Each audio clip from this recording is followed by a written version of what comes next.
అదే మాదిరిగా జనరల్గా మీరు ఒకసారి చూస్తే వైశ్య కమ్యూనిటీలో చాలా చారిటీ ఉంటుంది. మీరు ఎవ్వరి ఆస్తులపైన ఆధారపడరు.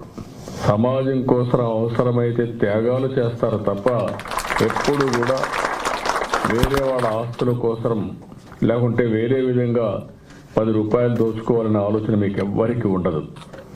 మీరు చేసే పనంతా కూడా ఒక పద్ధతి ప్రకారం వ్యాపారం చేస్తుంది. కంపెనీకి లాభం వస్తే నేను ఉంచుతాడు, లేత ఏమిటి బంధం? అయ్యేళ్ళ బట్టి పనిచేసాడు, అది ఏం పట్టించుకోవట్లేదండి. వెనక కిరాణం కొట్లు పెట్టుకున్న షావుకారులు ఇవ్వండి, వీళ్ళకంటే మహానుభావులు వాళ్ళు. నిజంగా ఆ కొట్లో గుమాస్తా ఉంటే ఎలా ఉన్నా సరే జీవితాంతం ఆ గుమాస్తాన్ని కాపాడేవారు, ఆయన పిల్లల్ని కాపాడేవారు. వాళ్ళ పిల్లల పెళ్ళిళ్ళు వీళ్ళే చేసేవారండి.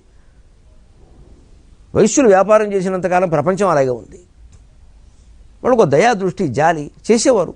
మనవాడు మనకు 10 ఏళ్ళ పాటు పనిచేస్తున్నాడు, వాళ్ళ నాన్న కూడా పనిచేశాడు, అవి ఒక అనుబంధం. అసలు ఈ అనుబంధాలు లేవండి ఎక్కడ. కులాల పేరు మీద నిజానికి ఈ రోజున వైశ్యులని, వైశ్య సామాజిక వర్గాన్ని ఇబ్బంది పెట్టేస్తా ఉన్నారు.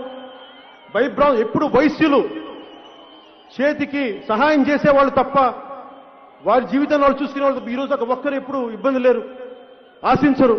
అలాంటి వైశ్య సామాజిక వర్గాన్ని మీరు ఇబ్బందులు పెడతా ఉన్నారు. నేను చెప్తున్నాను, ఈ రోజు వైశ్య సామాజిక వర్గానికి జనసేన మీకు అండగా ఉంటుంది. మూడోది, వైశ్యుడున్నాడు. వైశ్యుడికి ఏమిటయ్యా స్వధర్మం అనంటే దానం.